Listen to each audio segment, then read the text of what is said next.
So our first storyteller of the evening is Rafael Carranza with a story about what's it like to grow up in Mexico and the Valley. Rafael?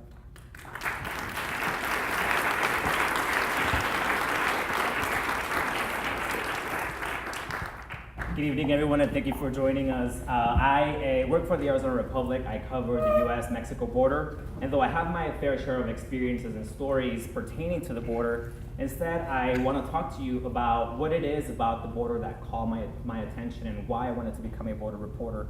And it's a story that really goes back, many, many years back, even way before I was born. I myself am a Mexican immigrant. And for many decades, the men in my family had immigrated to the United States for part of the year, and they would work in the fields. They were farm workers. And they would come and spend months here in the United States working whatever crop it is that they were working at, and they would be sending money back to our family back in Mexico. So my dad started at a very early age, and he started crossing the border at first illegally. And then in 1986, he got his permanent residency. And that's also the year that I was born. So for the first few years growing up, that just kind of became the reality, where my dad and other men in my family would spend half of the year at times in the United States, and then they would send money back, and then whenever they were done with whatever crop they were harvesting, they would then go back and spend the rest of the time with us in Mexico. That was the case until about I was 7 years old. At that point, my parents decided that economic opportunities and the chance for better life for all of us was better served exclusively in the United States. And so then we moved, and we ended up in Avondale, Arizona in the far West Valley. Back at that time, Avondale was very different from today because it was kind of far from Phoenix. It wasn't all just one urban community. There was fields that separated Phoenix from Avondale, and it was so far away that we even had our own outlet store. And at that time, even to this day, Avondale is a Latino majority city, and growing up there, you really didn't need to speak much English, and that's how my parents thrived and moved forward. And so for me, going to school was where I started to learn English, and I also started to learn what it was like to be an American. And having this environment really allowed me to thrive, because at the same time that I was learning verb conjugations and prepositional phrases in English class, I was also learning how to put the accent marks in Spanish words in the same classroom. So I was really able to find that balance where I was able to cherish my Mexican heritage with my growing sense of identity as an American. And I never realized how unique that environment was until I ended up moving away for college.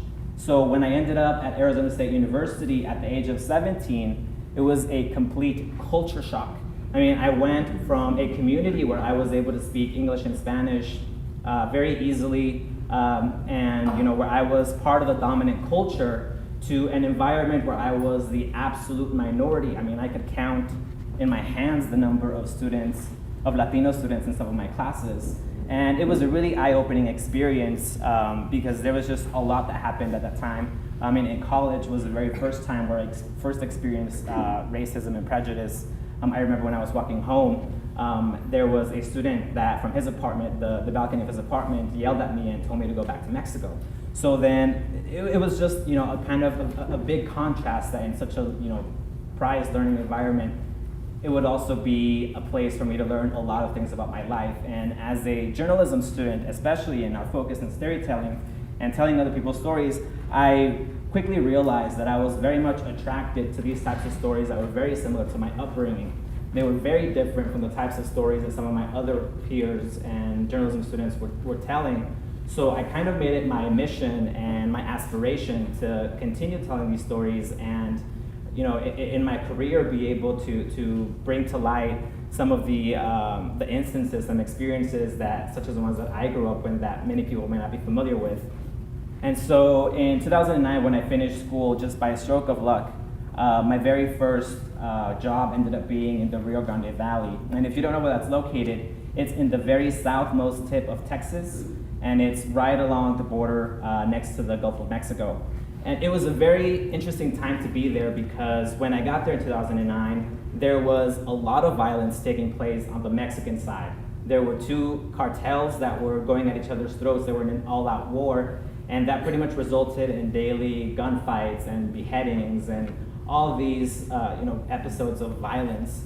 Throughout all this ordeal, what really struck with me the most was the resiliency of the people who were living in those communities, because despite the hardships, they still had to find a way to carry on with their lives. And even from the relative safety of being on the American side, we still had some episodes where there was some sort of spillover violence, or we still felt some of the effects.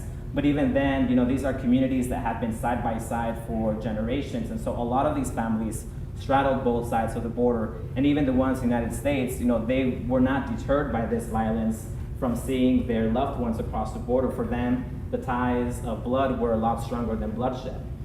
So that's something that I really missed whenever I ended up leaving in 2012.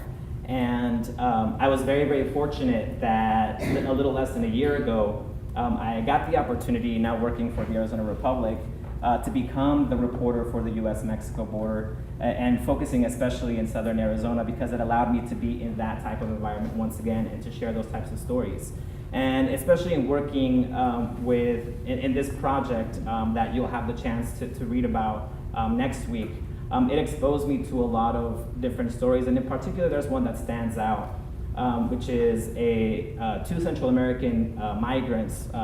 They're 20 and 21-year-old Nelson and Norlin, and they had endured a lot of hardship for several months just to get to the Mexican side of the border. And now they were there waiting for their chance to cross illegally into the United States in search of better economic opportunities. They were also fleeing violence back home. And at that time when I met them, they were staying at the cemetery. They didn't know where else to go. That's also where they felt the safest, so that's where they would spend their nights. And safety in some of the border communities is a very elusive term.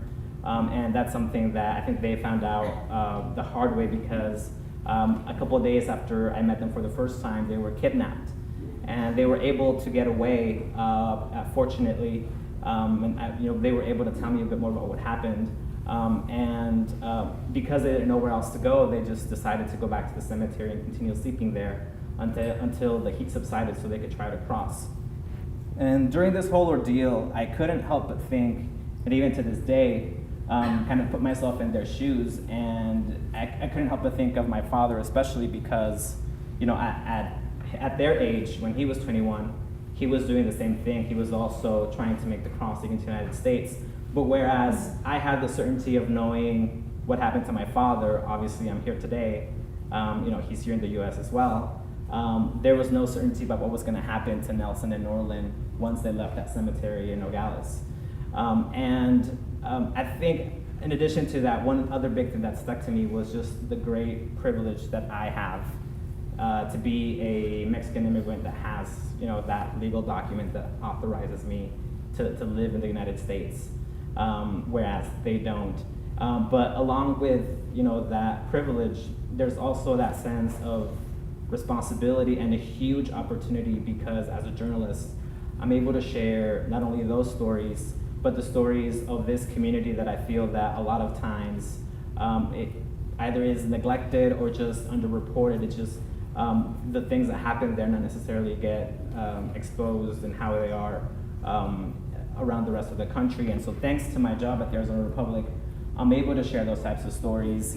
And thanks to this project that we've been working on for the past 2 weeks, I'm also able to share it with our readers and viewers across the country as well. Thank you.